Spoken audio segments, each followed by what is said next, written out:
My name is Adam Stolberg, and I'm on faculty here at the Nunn School, and with Cy Goodman, I co-direct the policy research arm of the school, which is the Center for International Strategy, Technology, and Policy. Got it out. On behalf of the center, we host a number of these different public events, and I'm very pleased to be able to host the one today. Let me also note that our event today and the fine cuisine that you have in front of you is really the result of a very generous gift that honors General Ray Davis.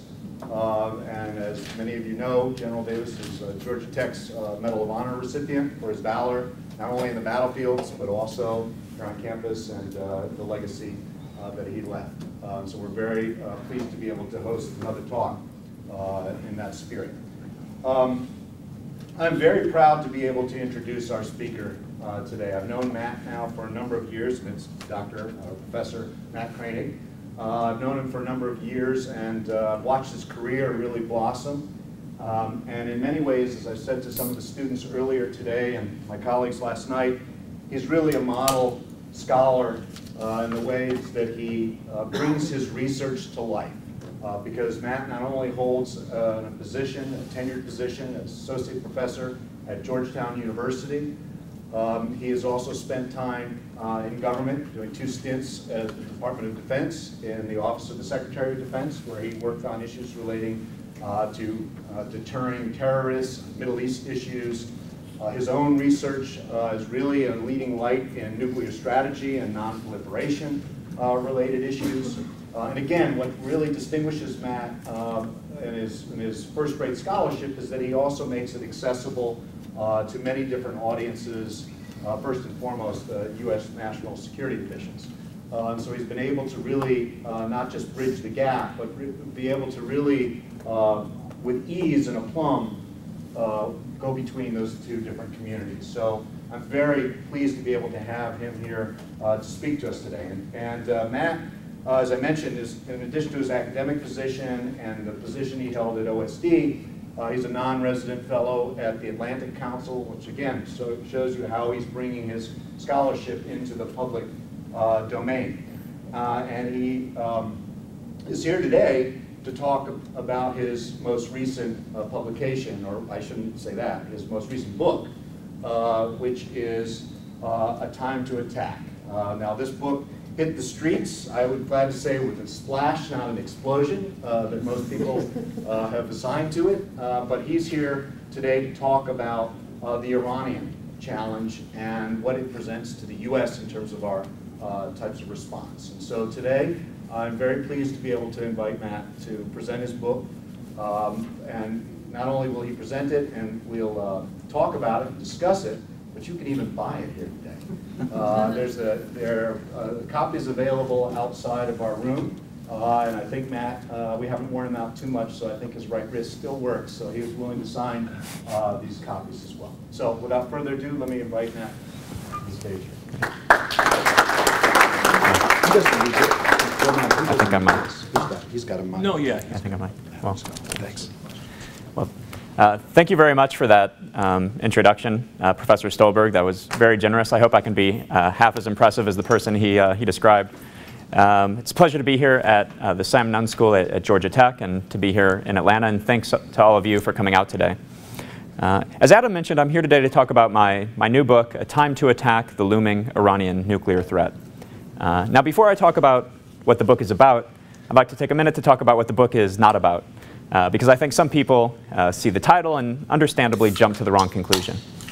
So the book doesn't argue that the military option for Iran is our best option. It doesn't argue it should be our first option. Rather, I argue that we should solve the Iranian nuclear challenge through diplomacy, if at all possible. But everybody agrees that we should solve the Iranian nuclear challenge through diplomacy, if at all possible. So it's not even really an interesting question. The interesting question, and I think the more important question from a foreign policy point of view, is what happens if diplomacy fails? What happens if the ongoing negotiations fail to produce a breakthrough and Iran advances its nuclear program, and the United States is faced with a choice between accepting a nuclear-armed Iran and living with the threats posed by a nuclear-armed Iran for decades to come, or taking military action to stop Iran from building nuclear weapons. So the argument of the book is that we should pursue diplomacy, but that if diplomacy fails, a limited strike on Iran's nuclear facilities is less bad than living with the threats posed by a nuclear-armed Iran for decades to come. Or, to name the book, if diplomacy fails, there will come a time to attack. Now, the second thing that the book is not is it's not controversial. Now, I said that somewhat jokingly, because of course, anytime you're talking about issues of war and peace, it's controversial. But I say it's not controversial because essentially this is America's stated approach to the problem. Since March 2012, President Obama has said that containment of a nuclear-armed Iran is not an option. He said it's not only is it not only an option, he said it's not even possible. He said a nuclear-armed Iran is, quote, a challenge that cannot be contained, end quote, and that he's willing to do whatever it takes, include use military force if necessary, to stop Iran from building nuclear weapons. Now, there was a time when this argument was more controversial. So take you back to 2010 or so. Many people, the kind of conventional wisdom in the public debate was that negotiations probably weren't going to work. The United States was going to face this terrible choice. And when we got to this point, it would be better to deter and contain a nuclear-armed Iran. After all, we deterred and contained a nuclear-armed Soviet Union. We could do the same thing with Iran. So Fareed Zakaria, for example, who has his show on CNN on Sundays, Fareed Zakaria GPS, I remember he did kind of a little op-ed at the beginning of the show where he said, you know, we don't even know where Iran's nuclear facilities are, we can't destroy them, a strike on Iran would lead to a war in the Middle East, and deterring and containing a nuclear-armed Iran, while not a great option, is better. But at that time I had left Georgetown University and went into government and was working as an advisor on Iran policy in the Office of the Secretary of Defense, and I was coming to a different conclusion and realized that much of the public debate was misinformed about basic facts, and that many of the judgments, I think, were way out of line.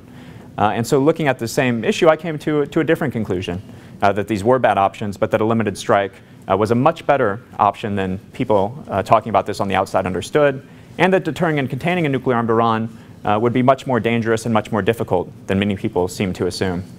So I made this argument in government. And then I left government. I published an article in Foreign Affairs magazine in January 2012 with another kind of aggressive title, Time to Attack Iran. And this led to much debate and controversy for about 6 weeks. Many of my colleagues disagreed with me strongly in debates and in opinion pieces. But then in March 2012, about 6 weeks later, President Obama came out on my side of the debate. He said a nuclear-armed Iran cannot be contained. We'll do whatever it takes, include use force if necessary. That's what the book is not controversial and not about military option first. But that's enough about what the book is not. What is the book about?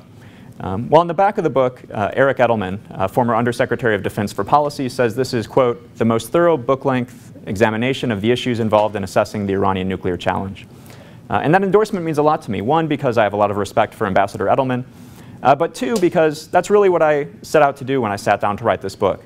I'd been thinking about the Iranian nuclear issue all day, every day for essentially several years, had a lot of information that I wanted to share and wanted to present it in the book. So I think regardless of what your interest might be in the Iranian nuclear issue, regardless of what you think the best policy options are, you'll find it in this book. I try to present all the options, the history, in a complete way from all angles. So the book goes through the history of Iran's nuclear program, talks about the options for addressing Iran's nuclear program, and then reflects on what the resolution of this crisis will mean for the future of international order. So in my remaining time today, I think I'd like to do each of those three things. Talk a little bit about the history, talk a little bit about policy options, and talk a little bit about the future. So Iran's nuclear program began in the 1950s with help from the United States. As you might know, under the U.S. Atoms for Peace program, the United States helped Iran build the Tehran Research Reactor, still in operation today in Tehran. And the nuclear cooperation between the United States and the Shah of Iran, this is before the revolution obviously, continued through the 1970s. So many people look at this history and say, well, the United States is hypocritical, at least inconsistent, but maybe hypocritical in its approach to nonproliferation and its approach to Iran, because we are willing to help Iran with nuclear energy. Some people go further and say we were even willing to help help the Shah build nuclear weapons if he wanted them. But that today against the mullahs in the Islamic Republic, we're against nuclear technology, and this is hypocritical. And as I argue in the book, I think that's the wrong way to look at it. I think the United States has actually been remarkably consistent in its nonproliferation policy, broadly and with respect to Iran. And so basically the tightrope walk that we've always tried to walk is to promote nuclear technology for peaceful purposes, but to resist its military applications. And that was our approach to the Shah. We were willing to help with peaceful nuclear technology, but we were very explicit that that technology shouldn't be weaponized. And that's our approach today with the Islamic Republic. We've said time and time again that Iran can have a peaceful nuclear energy program. We're just concerned about the military applications. So this nuclear cooperation continued until the 1970s, until the revolution. So 1979, the Shah is out, the new Islamic Republic is set up, and Iran's new leader, the first supreme leader of Iran, Ayatollah Khomeini, wasn't interested really in nuclear energy or in nuclear weapons, and explicitly said that nuclear weapons are against the tenets of Islam. But this would change over the course of the 1980s. Over the course of the 1980s, Iran fought a brutal decade-long war with their neighbor and bitter enemy, Iraq. And during the war, Iraq used chemical weapons against Iranian forces. And so this would help to change the supreme leader's mind. And in fact, in 1987, he decided he had to end the conflict. And he wrote a letter to his supporters and said, called signing a ceasefire with his bitter enemy, with Saddam Hussein, like, quote, drinking from a poisoned chalice. It was so difficult, it was like drinking poison. And he explained to his supporters that he really had no choice, that Iran's military position was hopeless, but that he quote, looked forward to resuming the conflict with nuclear weapons, which will be the necessity of war at that time. So this is 1987, really the first indication from a top Iranian leader of a clear interest in nuclear weapons. So it was later that year, 1987, that Iranian representatives met with A.Q. Khan. Some of you might remember A.Q. Khan. He was in the news a lot about 10 years ago. This was a Pakistani nuclear scientist who basically sold do-it-yourself atomic bomb-making kits to Iran, Libya, and North Korea. So in 1987, Iranian representatives meet with Khan. Khan provides them with uranium enrichment designs, component parts, and we think possibly nuclear weapons designs as well. So this is really the beginning of Iran's current program, 1987. Now, throughout the 1990s, the United States suspected that Iran might have a nuclear program because of suspicious purchases and other things. But it wasn't until 2003 that all doubt was removed when a resistance group in Iran announced that Iran was building 2 secret nuclear facilities, this underground uranium enrichment facility at Natanz and a plutonium-producing reactor at Arak, ARAK. So that was really the beginning of the current crisis, 2003. So my book brings us up to that point, and then I take a step back and say, well, how big of a problem is this? Does Iran even want nuclear weapons? How close is it to having nuclear weapons? Would nuclear weapons in Iran even be a problem? And I teach a course at Georgetown University called The Politics of Nuclear Weapons. And one of the things I tell my students is that in order for nuclear weapons to spread, there's a supply side and a demand side. On the supply side, the country must have the ability to make nuclear weapons. And on the demand side, the country must want nuclear weapons. So there are some countries in the world today who might want nuclear weapons but can't build them. And there are other countries that probably could build them but have refrained from doing so. So what I do in the book is say, okay, let's look at the supply and the demand side in Iran. So let's begin with the supply side. How close is Iran to having nuclear weapons? How good is its nuclear infrastructure today? So as many of you might know, in order to build nuclear weapons, Iran would have to do 3 things. First, it would have to get enough fissile material to form the fuel, the core of the nuclear device. So that could either be highly enriched uranium or plutonium. Second, it would need to form that material into a nuclear warhead. And then third, it would need some means to get that warhead to its opponents. So ballistic missiles, submarine-launched ballistic missiles, and aircraft are the delivery vehicles that the advanced nuclear powers use. So let's look at each of those things in Iran. First, fissile material. How close is Iran? Well, according to US Secretary of State John Kerry, if the Supreme Leader made the decision today to dash to a nuclear weapons capability, to basically produce as much enriched uranium, enriched to as high a level as possible, it would take Iran roughly 2 to 3 months to get enough material for its first nuclear weapon. So 2 to 3 months for the fissile material. How long to form a warhead? Well, there are 2 basic warhead designs. One is a kind of a simple gun type design. Experts estimate it would take Iran about a month to make that simple design once they had the uranium. And then in order to build a more sophisticated implosion type warhead, experts estimate it might take Iran a year or so. And then Iran would have to marry that warhead to its delivery vehicles.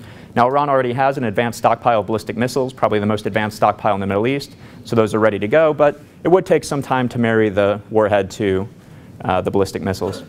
So some people look at this timeline and say, well, we've got at least a year, maybe even years to solve this problem. What's the worry? Well, the worry is the first stage is really all that matters. The timeline for the second 2 stages don't matter.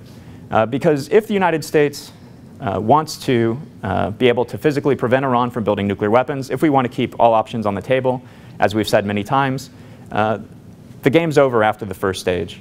Because right now, the United States can strike Iran's key nuclear facilities to prevent Iran from producing fissile material.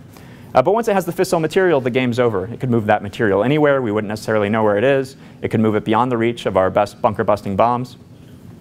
So again, if we're going to keep all options on the table, do whatever it takes to prevent Iran from building nuclear weapons, the real red line is one bomb's worth of material. And so that's why when people talk about how much time do we have, what's Iran's breakout time, this 2 to 3 month estimate that Secretary Kerry and others give is to fissile material. And the goal of the ongoing negotiations, again according to Secretary Kerry, is to extend that breakout time. So a successful comprehensive deal would extend that breakout time to somewhere between 6 months and 12 months.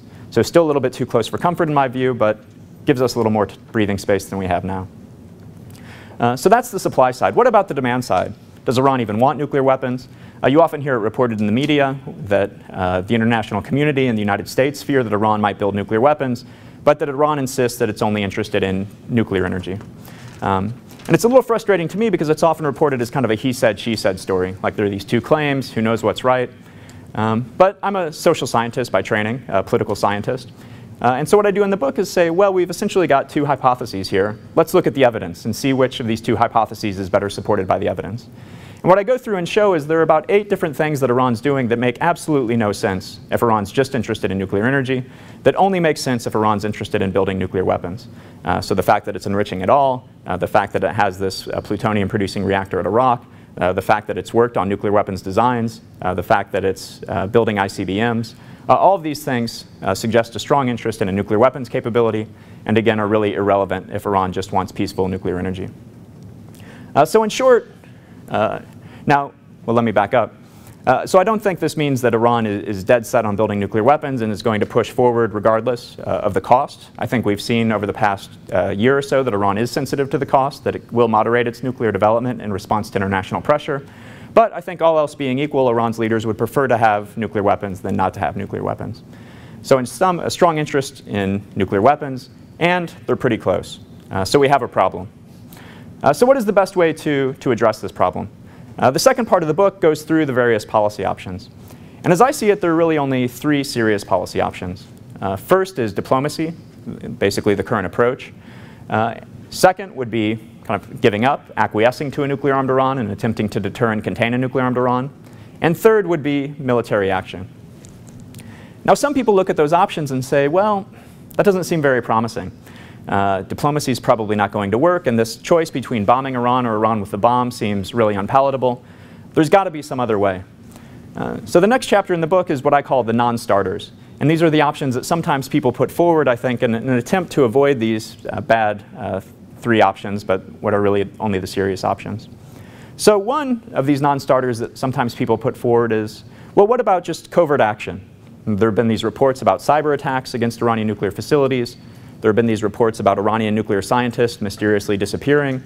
Some speculate it's the Israeli Mossad assassinating Iranian scientists.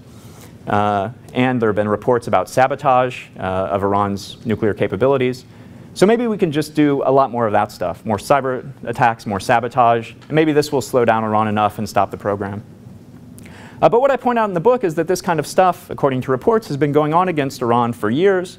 Yet if we just look at Iran's nuclear development, look at objective measures, numbers of centrifuges, types of centrifuges, amounts of low-enriched uranium, every 3 months in the International Atomic Energy Agency reports, Iran's nuclear program continues to advance despite this stuff.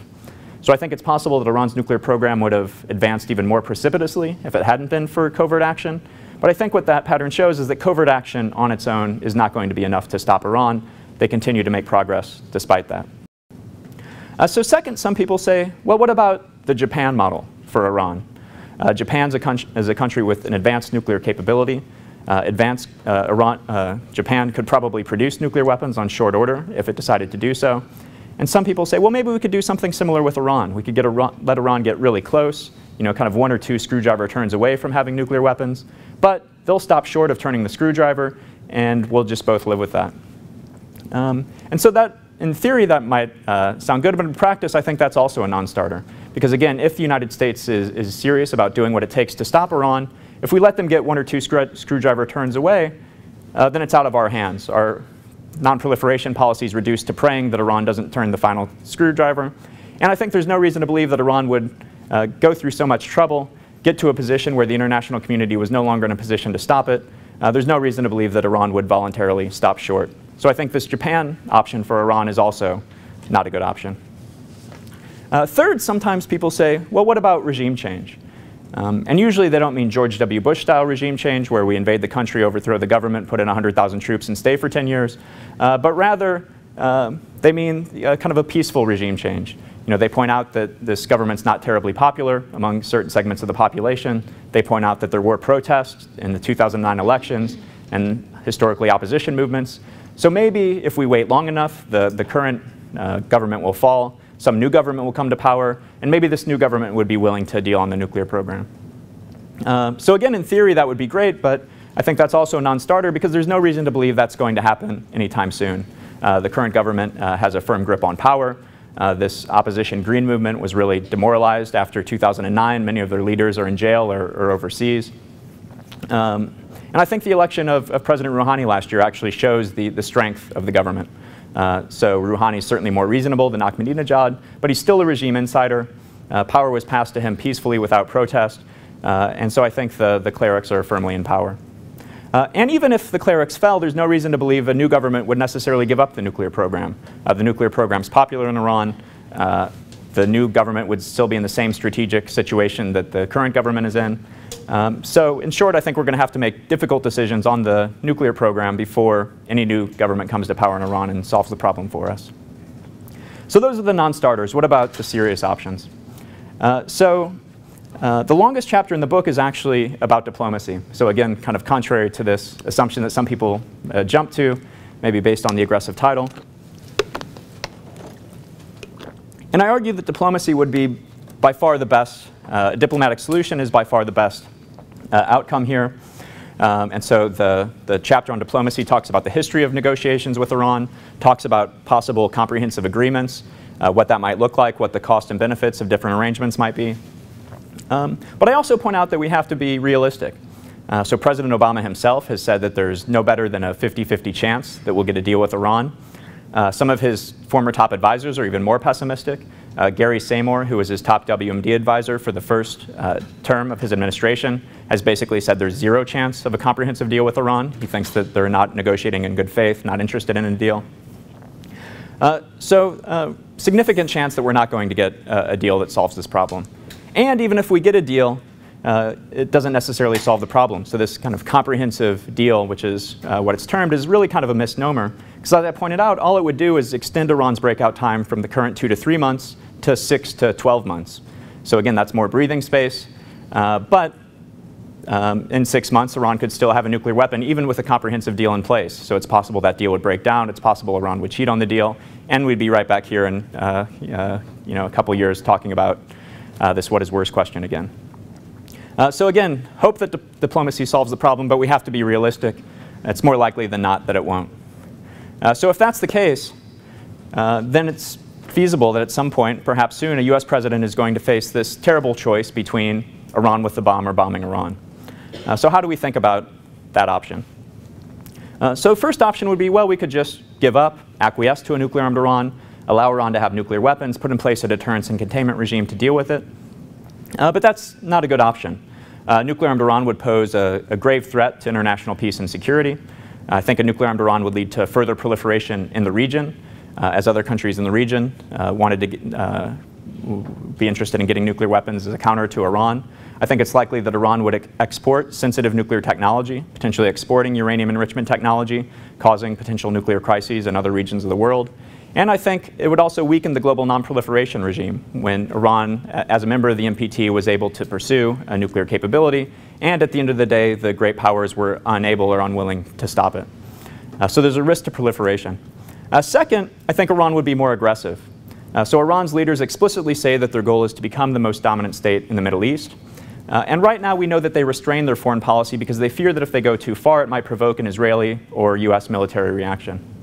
But if they had nuclear weapons, they would be confident that they could deter the most extreme forms of retaliation, and that would provide them a shield to become more aggressive in the region, to step up their support to terrorist and proxy groups, engage in more aggressive course of diplomacy, basically taking steps toward becoming the most dominant state in the Middle East, which is what they say their goals are.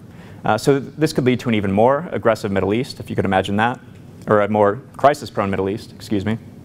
And in a more crisis-prone Middle East with more widespread proliferation, you'd have a nuclear-armed Iran, nuclear-armed Israel, nuclear-armed United States, potentially in the future other nuclear-armed states. You would have nuclear scares every few years, and any one of these nuclear crises could result in a nuclear exchange. Now, I don't think Iran's leaders are suicidal. I don't think they're going to wake up one day and say, you know what, today's a great day for a nuclear war.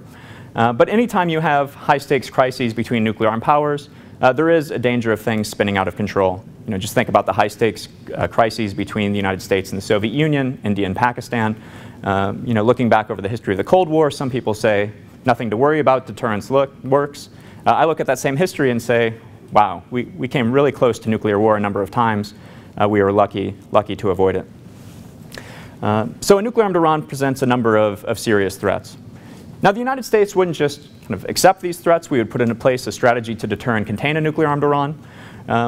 But a strategy to deter and contain a nuclear-armed Iran would mean a major increase of US political and military commitments to the Middle East. You know, if we think about how we've deterred and contained nuclear-armed Iran states in the past, you can't just say deterrence and containment and be done with it. It requires a number of changes to policy and posture. The United States would likely make more formal defense agreements with Gulf states, with Israel. In order to make those commitments credible, we'd likely forward deploy US forces, maybe forward deploy US nuclear forces on the territory of those states. So this would mean a major increase of US military and political commitments to the Middle East. And then in addition, a deterrence and containment regime could deal with some of the threats posed by a nuclear-armed Iran. I think we could deter them from intentionally launching a nuclear war. I think we could deter them from intentionally launching a large-scale attack on one of our allies or against the United States. But many of these other threats we couldn't deal with in a deterrence and containment regime. You know, I don't think we could deter Iran from being more aggressive. I don't think we could deter Iran from transferring nuclear technology. I don't think we could completely reassure all states in the region not to build nuclear weapons. And by definition, we couldn't deter accidental or inadvertent nuclear war in a crisis. So I think it's pretty clear that just allowing Iran to have nuclear weapons and living in that world is not very attractive. President Bush and President Obama didn't agree on a lot in foreign policy, but they do agree that a nuclear-armed Iran is, quote, unacceptable. So if that's the case, if diplomacy might not work, better than even chance it won't work, if a nuclear-armed Iran is unacceptable, then that leaves one option, the military option. Now, the military option is not a good option either. So let's just talk about that for a few moments. Now, the first thing to point out is I think many people conflate the Israeli and the US military option when they talk about the military option. But they're very different. So the Israeli option is even worse than the US option. Israel simply lacks the ability to destroy some of Iran's deeply buried and hardened targets, but an Israeli strike would still unleash all the downside consequences of war. The US option, on the other hand, is much better. The United States does have the ability to destroy Iran's nuclear facilities, even the deeply buried and hardened facilities. This would set Iran's nuclear program back. It's difficult to estimate with any certainty, but the best estimates are that in the worst case scenario, that Iran is attacked and Iran decides to immediately rebuild and Iran doesn't encounter any difficulties, the best estimates are that a US strike would buy at least 3 to 5 years. But how often are there no difficulties in international politics? If you assume Iran has domestic political issues, if you assume that there are other international issues, that timeline becomes longer. And the hope, of course, would be that it buys enough time to Iran's put on a trajectory where it is, at least for a politically meaningful time frame, maybe forever, a non-nuclear weapon state. But there are serious risks to a strike as well. A military strike would unleash Iranian military retaliation, potential conflict, would lead to spikes in global oil prices, which would be bad for the global economy, potentially unleash anti-American sentiment. But I think it's important not to exaggerate those consequences. I think many people do. You know, they say things like, well, if you liked Iraq and Afghanistan, you'd love Iran. But nobody's talking about, again, nobody's talking about occupation, regime change. It's about a limited strike. So it's important to carefully analyze those threats, and I do so in the book. It's also important to point out that the United States just wouldn't accept the threats posed from a military strike. Just like in the deterrence and containment scenario, we'd put in place a strategy to try to manage those threats. And I propose such a strategy in the book about how we could deter Iranian follow-on retaliation, how we could have a diplomatic process that helped to promote to garner international support for a strike, things we could do to mitigate the risks of spikes in oil prices to protect the global economy. But on balance, it's still a bad option. There's no guarantee that a strike prevents Iran from building nuclear weapons, and it unleashes all these downside consequences. So the key question then is, what is worse? If we get to this point, Iran with the bomb or bombing Iran? So the final or penultimate chapter in the book is called What is Worse? And so I tell a story in the book about when I was working on this issue as an advisor in the Office of the Secretary of Defense. And I was doing a major briefing on this exact subject to senior military and civilian officials. And officials at the Pentagon love PowerPoint slides. You always have to, you can't talk without PowerPoint. I'd be in trouble for not having a PowerPoint slide behind me. So the final slide in the presentation was the what is worse slide, where I compared these options side by side. And so there are a number of different ways to do it. For my analysis, what I did was to try to identify the most important US national security interests. So the United States would like to prevent attacks on the US homeland against our allies. We'd like to counter nuclear proliferation. We want to counter international terrorism. We'd like to see regional stability in the Middle East. We'd like to protect our allies and partners in the Middle East. We'd like to secure the free flow of energy resources out of the region to help the global economy. So we have a number of interests. And so what I did is say, well, how would a military strike affect these interests? And how would trying to deter and contain a nuclear-armed Iran affect all these various interests? So the final slide in the presentation presented these two options side by side. These two options were the columns, and these national security interests were the rows. And then each box was kind of color-coded. So national security interests that were improved in a particular scenario were coded green. Interests that didn't really change very much, were kind of neutral, were colored yellow. And interests that were harmed in a particular scenario were colored in various shades of orange and red, depending on their severity. And two things stood out to everybody in the room. First, there wasn't a lot of green on these slides. These were bad options, a lot of orange, a lot of red. The second thing that stood out to everybody in the room, though, is that the nuclear-armed Iran side of the chart was noticeably darker than the military strike side of the chart. Meaning in this case that the risks of a military strike literally paled in comparison to the risks of living with a nuclear-armed Iran. In fact, at the end of the briefing, the senior-most official looked me in the eye and said, well, if you're right, this is a no-brainer.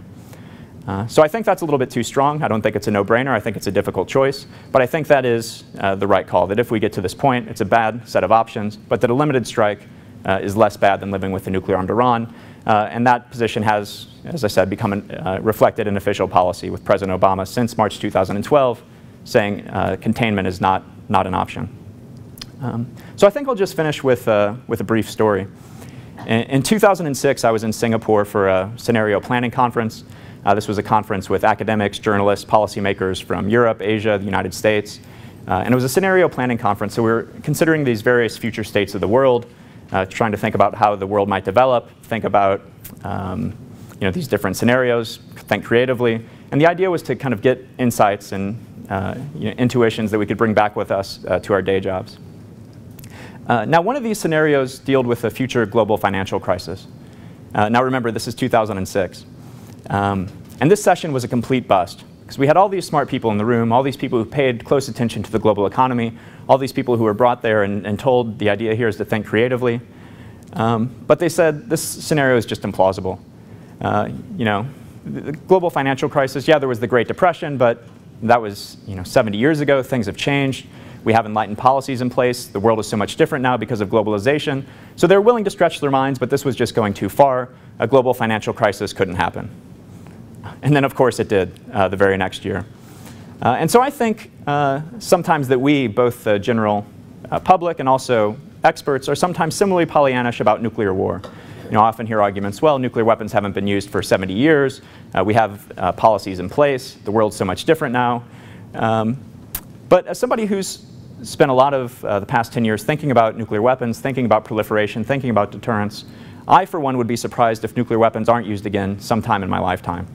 And if Iran acquires nuclear weapons, other countries potentially acquire nuclear weapons in response, I think nuclear-armed Middle East would be a good candidate for the next nuclear war.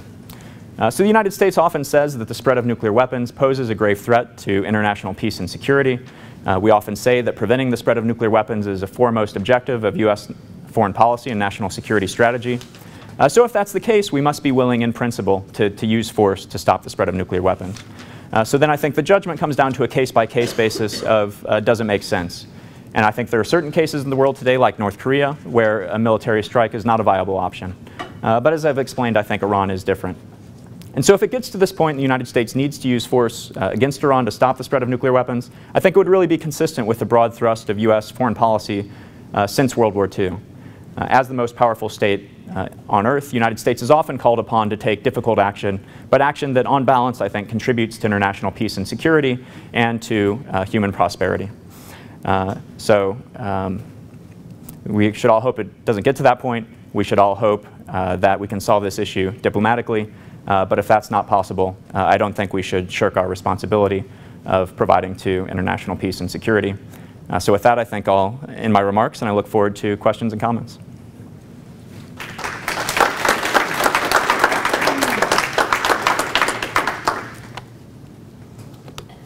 Okay, let me ask really quick that you do use the microphone. You won't hear any audio coming out of it, but it will. It is for the library video recording. Thank you for that talk, Dr. Kroenig. It was really, really good. I am going to speak up now. So I just wondered, what do you think the U.S. response and discussion with Iran, the UN Security Council, and the broader Middle East looks like in the aftermath of a bombing? Mm-hmm. Yeah. So for those of you who couldn't hear in the back, the question was, what is the U.S. relationship with the international community, with the UN Security Council, with Iran look like after a bombing? I mean, the short answer is on balance, it's a lot of those relationships would be more difficult than they are now. But I think a lot of it would depend on the details and depend on how we got to that point.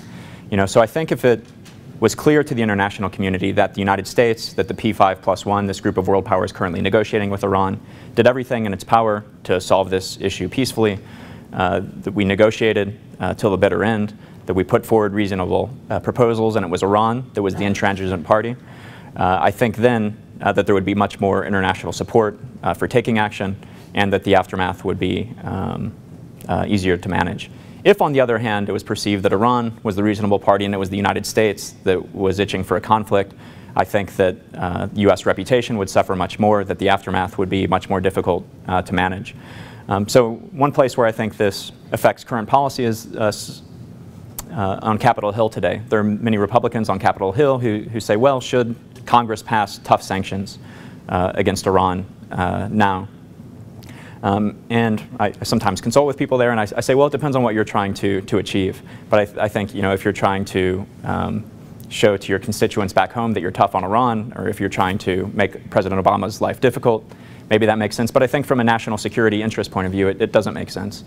Because again, I think it's important to show that the United States is making every effort to solve this issue diplomatically, make it very clear that Iran, if negotiations fail, as I hope they won't, but suspect they will, that it was because Iran was intransigent.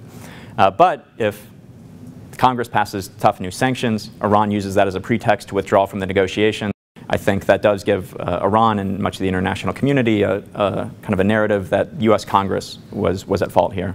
And I think that's something we want to avoid.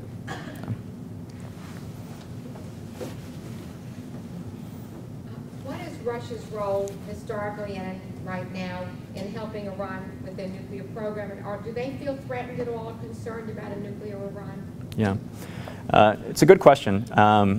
So Russia has provided support to Iran over the years. The Bushehr reactors, light water reactors, don't pose much of a proliferation risk, but those were provided by Russia.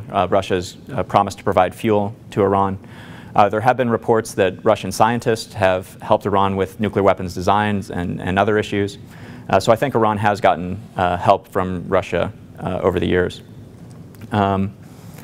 That said, Russia has been, over the past few years, a more cooperative partner in the P5+1 negotiations. They have been helpful, maybe not as helpful and cooperative as we would have liked, but I think they have been helpful. In terms of the threat that Russia feels from Iran, I think on balance Russia would prefer that Iran not develop nuclear weapons, but I think they care much less than the United States does. And I think that's basically also the position of China. I actually just got back from Beijing yesterday, where I was talking about these among other issues. And so China feels the same way. They would prefer that Iran not build nuclear weapons, but they care about it less than we do. And I think it makes sense that they care about it less than we do. I mean, for the United States, a nuclear-armed Iran poses more of a direct threat. You know, we've had an adversarial relationship since 1979. The Supreme Leader refers to the United States as the Great Satan. We fought a major naval battle in 1988, the U.S. Navy's largest naval battle since the end of World War II. The United States has allies and partners in the region. We have bases and forces in the region. So a nuclear-armed Iran, I think, is more of a direct threat to us, where the Russians and the Chinese don't have as adversarial a relationship. They don't have bases and forces in the region. They don't have allies and partners in the region. So I think on balance, they're less concerned. So for now, they're being cooperative, but I think, you know, one concern I have is if we don't get a deal by November 24th, which is the deadline that the negotiators have set for themselves, I think the most likely outcome is, rather than immediately face this difficult choice, is we'll just extend the negotiations. But you know, the only reason we got Iran to this point, the only reason Iran was willing to agree to this interim deal last year, the only reason, well, one of the reasons that would help to convince them to actually put real curbs on their nuclear program would be the economic pressure that we brought to bear through the negotiations and through the sanctions. But if we continue to extend the negotiations out, I think there's a risk that the sanctions pressure will erode over time. And I think we've already seen since the interim deal last year that the sanctions pressure has started to erode. And the Russians and the Chinese in particular are eager to do more business with Iran. It's one of the things that the Chinese were talking about when I was there last week. They have this idea for a new Great Silk Road that would kind of connect China through the Middle East to Europe. And Iran is a key node in that network they're thinking about building. So the Chinese are very eager to start doing business with Iran. If that happens, our sanctions pressure erodes and Iran will have even less incentive to stay at the negotiating table. So, yeah. I had a quick comment. Iran is a relatively advanced technical country. They have uranium in the ground. Why is, you mentioned that the negatives associated with a military strike, that would delay them 3 to 5 years. But it would seem to me that the more appropriate comparison would be a series of military strikes every 3 to 5 years ad infinitum against the increasingly bitter and angry Iran. I was wondering why it is that you chose the single strike as opposed to continuing strikes. Yeah. You know, or the other option would be, like you said, a Bush-style regime change. Right. So again, 3 to 5 years is worst case scenario, that Iran immediately rebuilds and doesn't encounter any significant difficulties. So that's the worst case scenario. But you know, there are a lot of other possibilities as well. You know, it's conceivable that Iran would decide not to rebuild the program. I don't think likely, but it's possible. You know, they could make the calculation. We've been working on this program for 30 years. We spent billions of dollars on it, and all we've got to show for it is a damaged economy and a pile of rubble. You know, do we really want to replay this tape again? They might decide no. Second, you know, it's conceivable that other things could happen within Iranian domestic politics. You know, different coalitions come to power with different views on how to weigh the economy and the nuclear program. It's also possible that there would be other international events, international conflict, or things that would stop Iran from continuing the program or buy additional time. And then there is the possibility of, if they do rebuild and don't encounter problems, that the United States could strike again. So the Israelis call this option mowing the grass, essentially, is when it gets too high, going back in and cutting it down again. But the hope, of course, I think would be that we don't have to mow the grass, that other things would happen. But there is no guarantee that a strike prevents Iran from building nuclear weapons forever. But if we get to this point of no return and stand by while Iran builds nuclear weapons, we will be guaranteed that Iran has nuclear capabilities. So I think keeping the hope of a non-nuclear Iran alive is better than immediately acquiescing and living with those threats for as long as Iran exists and has nuclear weapons, which could be decades or longer. Speculate, if you would, about what the Iranians might be saying to each other when they look at the lesson of Ukraine, which voluntarily gave up its nuclear weapons in return for security guarantees, and we see how that worked out for the Ukrainians. Yeah, it's a good question. The other example like that comes to mind is Libya. You know, Colonel Gaddafi in Libya was pursuing WMD programs, including a nuclear program, made a deal in 2003 to give up that program. Privately, the international community provided him with security assurance, And then we see how that worked out, when the Civil War broke out. International community intervened and led to him being murdered in the streets. And that was a lesson that wasn't lost on the Iranian Supreme Leader or Kim Jong-il in North Korea. They both said, see, this is why you don't give up your WMD programs. So I think, Iran, I understand how they believe that nuclear weapons would contribute to their security. I mean, they explicitly say their foremost goals are to be able to deter foreign attack and to become the most dominant state in the Middle East. Well, if those are your goals, having nuclear weapons makes sense. Having nuclear weapons helps you deter your enemies. Having nuclear weapons helps you to become the most dominant state in the Middle East. But Iran acquiring nuclear weapons, while it might benefit Iran, is much more dangerous for every other country in the Middle East, much more dangerous for the United States. So, international relations, I think, is often about kind of zero-sum outcomes, where gain for somebody else is a loss. Gain for somebody is a loss for everybody else, and I think this is a classic kind of zero-sum game, that what's good for Iran is dangerous to the rest of the international community. So. A quick question, if I could. You hit two of the classic four instruments of national power: defense and diplomacy. Information and economics, we've tried the sanctions. No one talks much about what I call the fifth instrument, which is resolve, national resolve. Now, using the statement or the philosophy that all international politics begin with domestic politics, how do we sell the American people on that, especially now when they're both war weary and war wary? Yeah. Well, I think there are two aspects to that question. One is, would President Obama actually strike if that was the only option left? And then second, how do you make the case to the American people? So many people look at the president's actions over the past few years and say, well, he doesn't have any credibility. He said he was going to strike Syria over the use of chemical weapons when Assad crossed his red line, and then he didn't. So maybe the president's just bluffing on Iran. But I think I think that's the wrong way to look at it. So, one, I think we have seen that President Obama has been willing to use force, sometimes reluctantly, but has been willing to use force, including now with the war on ISIS. And secondly, I think the nuclear issue is very important for the president. The president has made global nuclear reductions a key agenda of his key item in his foreign policy agenda. Apparently, this has been an issue that's been very close to him ever since he was a student at Columbia. And I think he understands that Iran acquiring nuclear weapons, a nuclear arms race in the Middle East, is deeply antithetical to this vision of worldwide nuclear reductions. And all of his top policy advisors who have worked with him on the White House say matter-of-factly that they have no doubt that if it got to that point, he'd be willing to use force if necessary. So Gary Seymour, his top WMD advisor, has said this. Dennis Ross, his top Middle East advisor, has said this. So my own view is that the president would be willing to use force if it got to that point. But many people don't believe that. I'm afraid the Iranians might not believe it. I'm afraid our partners, the Israelis, might not believe it. And so as those of you who study international politics know, threats are valuable to the degree that other people believe them. And so I think there is a credibility problem here. And in the book, I actually lay out some strategies and some things that the United States can do, I think, to increase the credibility of those threats. So I think if the current negotiations break down, the president could set clear red lines about the development in Iran's nuclear capabilities that would trigger use of military action. I see you smiling. You might disagree, but I think I make a compelling case in the book. But think beyond. Think 2017. Mm-hmm. Forget about President Obama. A president. Yeah. He or she. How would they do that? That's the issue. Yeah. Well, I think it's. I think there are a lot of ways we could communicate that message, both in public speeches by administration officials, but also in private channels. And I talk in the book about what the specific red lines would be. And I think there are other things we could do as well. Congress could pass an authorization for the use of military force and other things. So this starts to get to the domestic political calculation.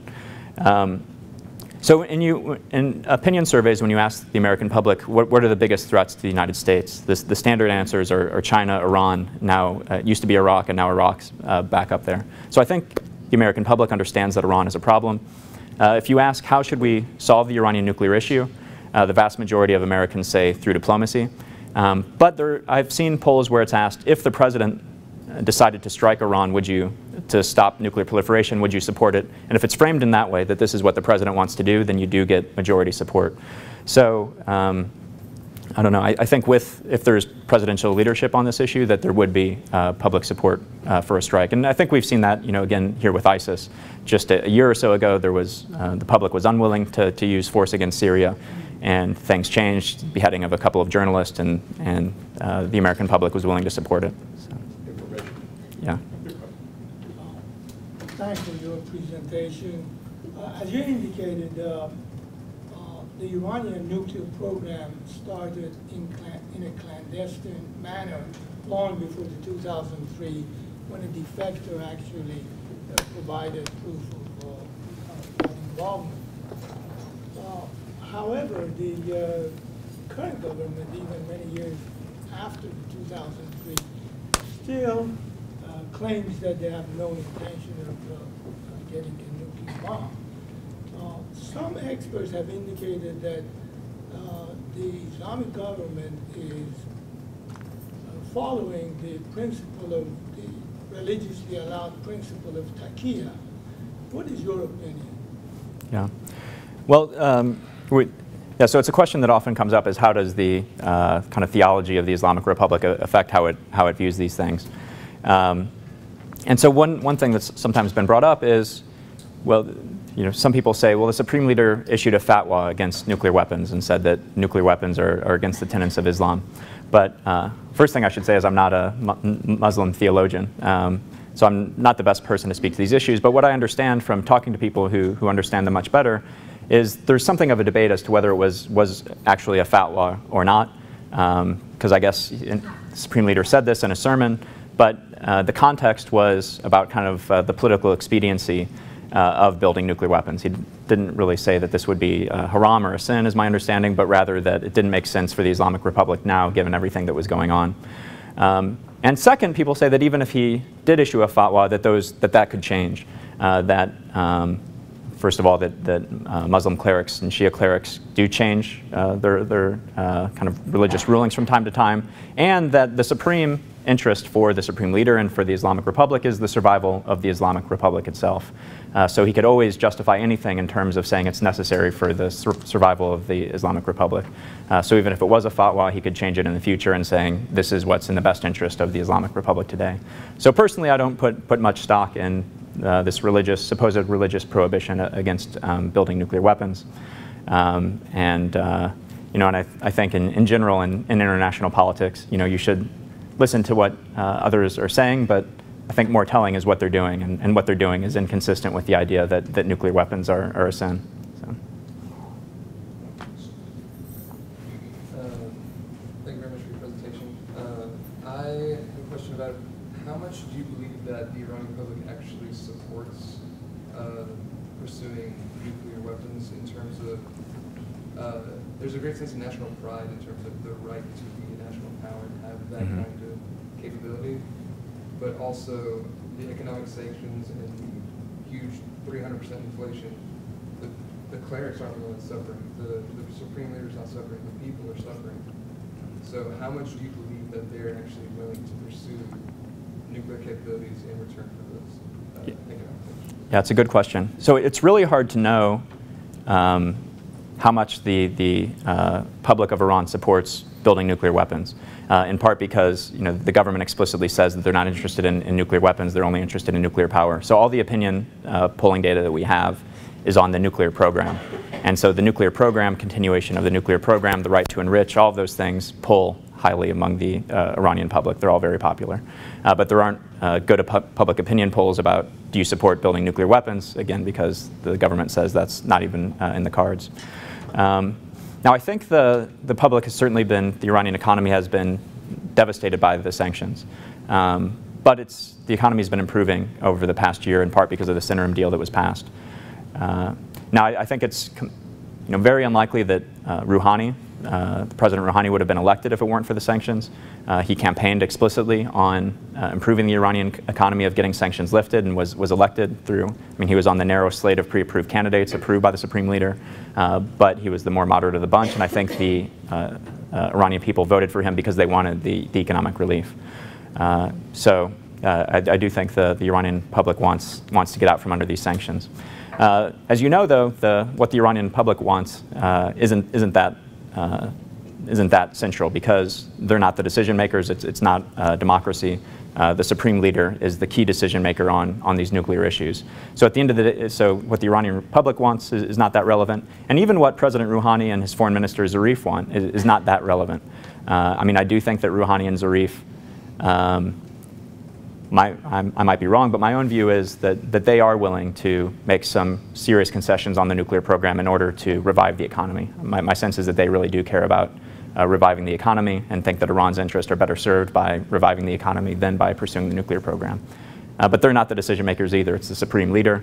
And my view is that the supreme leader is incredibly unwilling to make any compromise whatsoever on the nuclear program. So he'd like to have nuclear weapons and sanctions relief too. But if he has to choose, it looks like he's going to choose the nuclear program. And I think we're seeing that now in the negotiations. In a number of statements, the supreme leader has laid out red lines of things he's not willing to compromise on, and it's basically all the things that we care about. You know, he's saying he's not willing to dismantle a single centrifuge. So that's a non-starter for us in the negotiations. We need a substantial rollback of their existing enrichment capabilities for a deal, and the supreme leader says that's non-negotiable.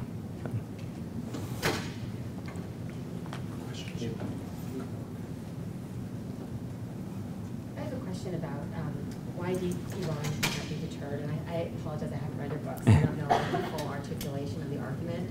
But you mentioned a couple things, so that just these issues of sort of close calls or accidents, or the potential for even having more proliferation of other states in the region. And it just seems to me that, okay, like close calls has always kind of been an issue, or accidents. But the fact of the matter is that these close calls haven't escalated, and perhaps because deterrence does work, because people realize the risks of a nuclear strike are so great and so grave. So, I mean, it's not that you're saying Iran is this irrational state that can't be deterred. Yeah.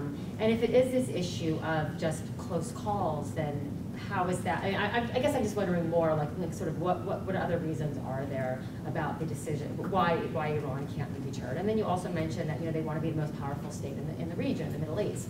But I mean, that can be achieved without developing a full military capability in the nuclear realm, it seems. I mean, you can be a powerful state in other ways, economically or even conventional forces. So. Yeah. So I'll answer the second question first. So I think it is. Yeah. So I think it's conceivable that Iran could be the most dominant state in the Middle East without nuclear weapons, but I think having nuclear weapons would help. I mean, who do we think of as the most dominant state in East Asia? Japan or China? Their economies are roughly similar size, although China's has surpassed it and is growing. But I think we think of China in part because of its military capabilities and because it's a nuclear power. I think Japan would be seen as more of a dominant power in East Asia if it had nuclear weapons. So I think if what Iran really wants to do is become the most dominant state in the Middle East, then acquiring nuclear weapons would contribute to that. On deterrence, so I've written a lot on deterrence, and I go into it in the book. But I basically think that many people, I think of deterrence too simplistically. I think they think of it as kind of on or off. Can this country be deterred or not? And I think that's the wrong way to think about it. I think of it more as kind of a continuum. And I think the question is kind of what risk of nuclear war is a particular state willing to run in a particular crisis? Because if this kind of deterrence on and off thing were right, we would expect that countries wouldn't be willing to run any risk of nuclear war whatsoever. Whenever there was a conflict with a nuclear armed state, they'd immediately back down. But we see historically that's not what happens. Rather, countries play these games of nuclear brinkmanship, nuclear chicken, time and time again, and they explicitly take steps to raise the risk of nuclear war in an attempt to try to force their adversary to back down. So they make nuclear threats, put nuclear weapons on high alert, delegate nuclear launch authority to low-level commanders. And so I think when that happens, there is a real risk of things spinning out of control, and indeed that's the logic. That's why deterrence works. Deterrence wouldn't work unless there was a real risk of things spinning out of control. So. Yeah, exactly. But that means there's a risk of nuclear war. And so I think, when I look at all these crises we've been in, if this deterrence works idea is not the right way to think about it. I mean, basically it's playing Russian roulette over and over again. And so far there hasn't been a bullet in the chamber, but eventually there will be. Can I follow up that question by asking you to spell out the logic of Iran with nuclear weapons as a coercive instrument? In other words, we read about that, people talk about that, but we don't have a lot of good evidence about states using nuclear coercion. I mean, talk about deterrence, you just laid that out. So what is your, and I know you've done a lot of work on coercion, but what's the logic that Iran with a nuclear weapon could get others to do things that they don't want to do? Yeah. Well, so I think some people are skeptical about how nuclear weapons contribute to coercion because they say it's, it's incredible that you would say, do what we want or else we're going to start a global thermonuclear war. And I think that's right. That's not a credible threat. But I think that there are other ways you can use nuclear weapons as a tool of coercion. So one, I think that, as I pointed out before, right now we know Iran restrains its foreign policy. We know they're in internal debates. They explicitly say if we go too far, this could lead to an attack. But if they had nuclear weapons and could deter foreign attack, that would give them the freedom to step up some of these other activities. So that's one way that it can contribute, by providing a shield that allows them to be more aggressive in other ways, more aggressive in use of conventional forces, of aiding proxies and terrorist groups, and just in their diplomatic strategy more broadly. So that's one way. The second way is they can play games of nuclear brinkmanship, something they can't do now. But if they get into a future crisis with Israel, if they get into a future crisis with the United States, they can raise the risk of nuclear war. They can put nuclear weapons on alert, threaten nuclear war. And so, put yourself in the shoes of the US president. You have some objective you want to achieve in the Middle East, and Iran threatens nuclear war in response. Would you be deterred? Maybe you would say this is incredible, so you go ahead, but then they put nuclear weapons on high alert.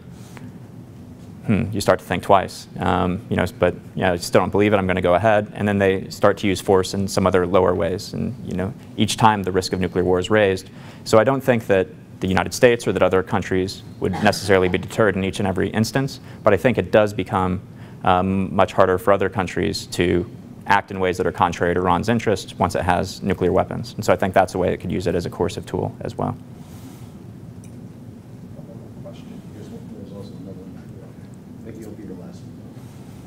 In terms of Israel, do you feel they're kind of the wild card here because they've demonstrated in the past the capability and the willingness to use conventional military forces to meet their means, which is probably still survival in their minds?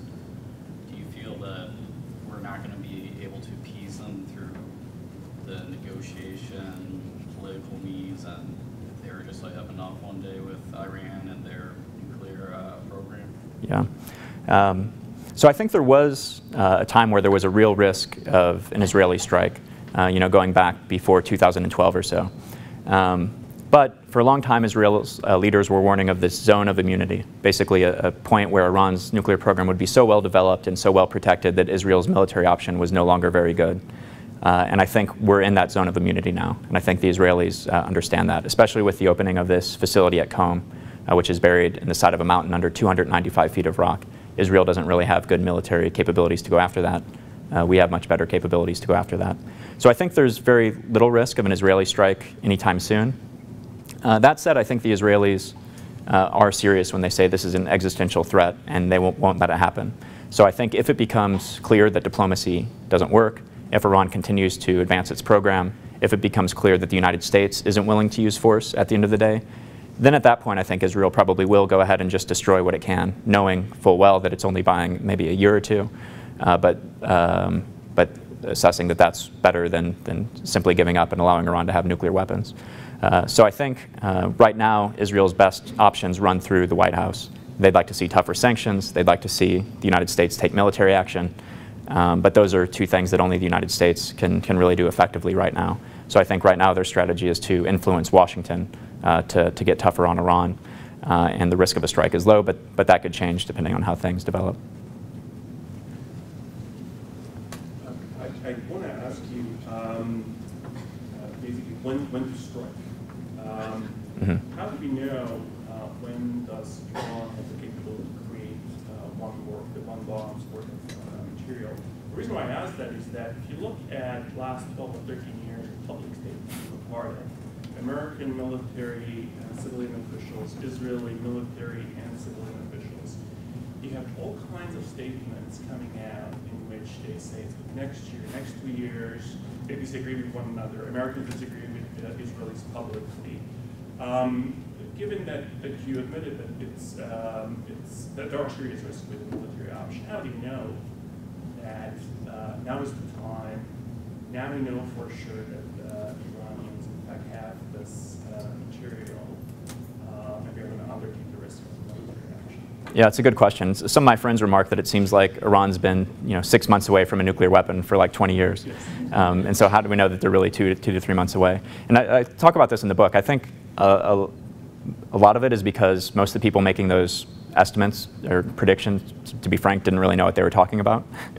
So there's a lot of nonsense out there. But the estimates now are based on their technical assessments, based on Iran's existing centrifuges, based on the capability of those centrifuges. It's basically a technical estimate of how fast could they enrich the material they have with the centrifuges they have. And there's remarkable consistency of these technical assessments by experts based in the United States and elsewhere. So they're could be off by a few weeks or something, but it's roughly 2 to 3 months. So how do we know when to strike? Well, as I said before, the red line has to be 1 bomb's worth of highly enriched uranium to 90%. Because once they have that, the game's over, as I pointed out. So what I say in the book, I think the red lines that would trigger a strike would be if Iran at some point decided to enrich to higher levels. So right now, as part of the interim deal, it's agreed to enrich to no more than 5%. In the past, it had enriched to 20%. But to build nuclear weapons, it would have to enrich to 90%. Now, that might sound like a lot. 90 seems like a lot more than 20. But it's actually technically quite simple. I use the analogy sometimes of riding a bike. Enrichment is kind of like riding a bike, that the hard part is learning how to do it in the first place and getting up and getting your balance. But once you're up, it's pretty easy to pedal a little bit faster. It's the case with enrichment. Figuring out at all is the hard part. But once you're doing it, going to 90% is actually pretty easy. So if they started enriching beyond 5, 20, 30, 40%, I think that would be a red line, would force action. Second, if they kicked out international inspectors, and we no longer had because we have inspectors there now, they're visiting these nuclear facilities every day. But if Iran kicked out the inspectors, we'd have to assume, I think, that they were up to no good, that there was a reason they asked the inspectors to leave. So I think that would be a red line. Now, those would both be pretty blatant, I think, on Iran's part. It would basically signal that they were building nuclear weapons. So they'll probably be smarter than that. So the third red line is much more complicated. But what Iran could essentially do, and what I would do if I were Iran, is if I wanted to break out, rather than doing it blatantly like that, I would slowly build up my number of centrifuges, slowly increase the sophistication of the centrifuges, slowly increase the stockpiles of stockpiled 5% or 20% low-enriched uranium. Because as you do that, you can shrink this dash time from 2 to 3 months down to shorter. So when we got the interim deal last year, their breakout time was about 6 weeks, and we extended it to 2 to 3 months in the interim deal. So at some point, they could get down below 6 weeks, and conceivably even to days. And so some people have called this there are a bunch of silly names for it. The undetectable breakout or the irreducible minimum is a term that some people have used. But basically, they could get to a point where even if they don't blatantly build nuclear weapons, the program would be so well developed that they could dash before we could respond. Their dash time would kind of be shorter than our reaction time. Because again, our reaction time is not just how quickly we could carry out a strike, which is probably something we could organize in a matter of days. But we'd also want to build international support. We'd want to build domestic support. And so you have to think about how long that kind of diplomatic campaign beforehand would take. So if Iran's dash time ever got to narrower than our response time, I think that would force action as well. But if they don't do those things, in my view, we aren't going to be forced into that choice. Let me intervene here. Tongue in cheek, we were joking, and Matt was going to be following the Undersecretary of State and the Vice Chairman, or the former Vice Chairman of the Joint Chiefs of Staff, so he didn't think that there'd be much left to say or that he'd be able to measure up. But I think we can honestly say he really stimulated a lot of good questions and a lot of good discussion. And obviously, your book is a sensation, and wish you the best. And thank you very much for coming. Thanks for having me. It's a pleasure. Thank you.